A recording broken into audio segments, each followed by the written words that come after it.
നമസ്കാരം, ഞാൻ സുനിജ. കടവന്തറ കൊച്ചിയിൽ വർണ്ണം ആർട്ടിസ്ട്രി എന്ന മ്യൂറൽ ഇൻസ്റ്റിറ്റ്യൂട്ട് നടത്തിക്കൊണ്ടുവരുന്നു. പാലക്കാട് പാടൂർ എന്ന ഗ്രാമപ്രദേശത്താണ് ജനിച്ചു വളർന്നത്. എൻ്റെ ബാല്യകാലം ഒരു കൂട്ടുകുടുംബമായിരുന്നു. അച്ഛൻ, അമ്മമ്മ, അച്ഛൻ, അമ്മ, ചേച്ചിമാര്, വല്യമ്മ, വല്യശ്ശൻ, അവിടുത്തെ ചേച്ചി, അങ്ങനെ കുറേ പേര് കൂടിയിട്ടാണ് എൻ്റെ ബാല്യം മുഴുവൻ.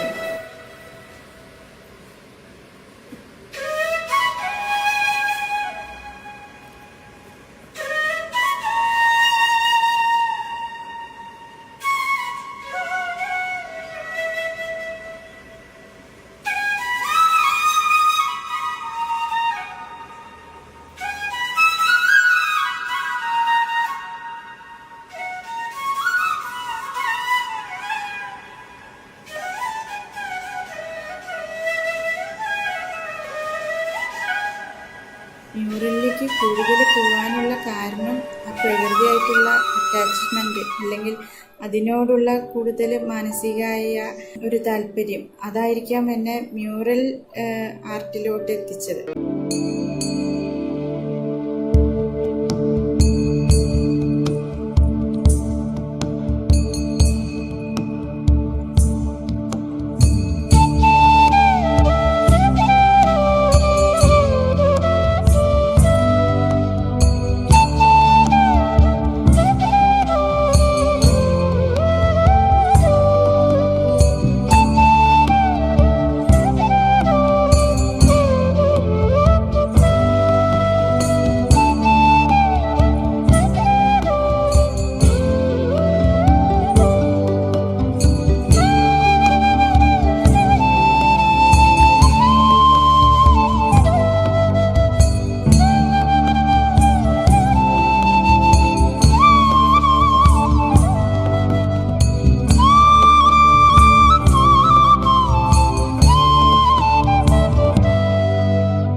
നക്ഷത്ര, അവളും ആർട്ടിനോടാണ് കൂടുതൽ അറ്റാച്ച്ഡ് എന്ന് എനിക്ക് ഫീൽ ചെയ്തിട്ടുള്ളത്.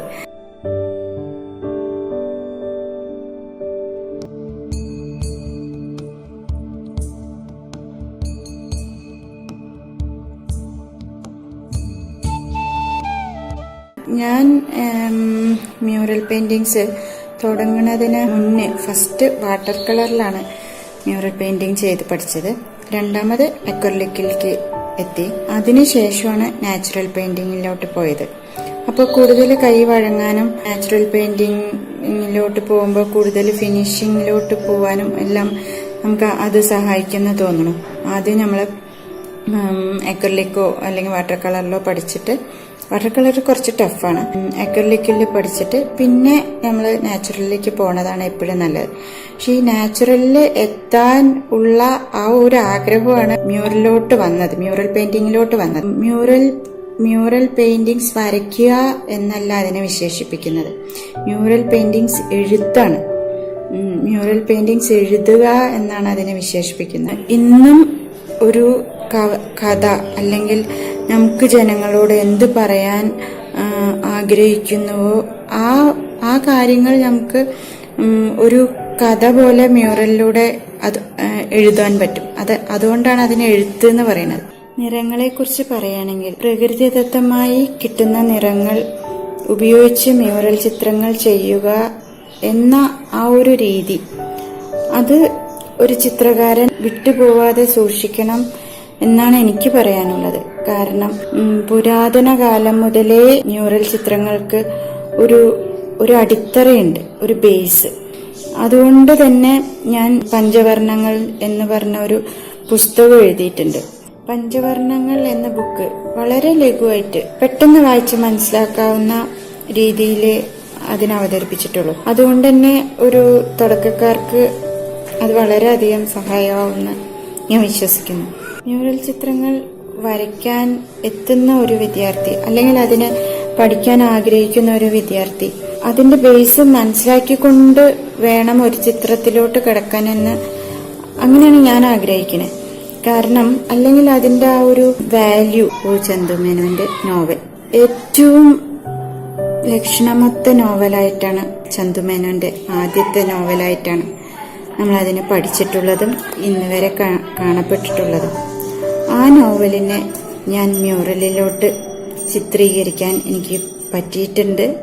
അത് ജനങ്ങൾ എത്രത്തോളം എടുക്കുമെന്ന് എനിക്കറിയില്ല. അധികം വൈകാതെ അത് പുറത്തു വരും.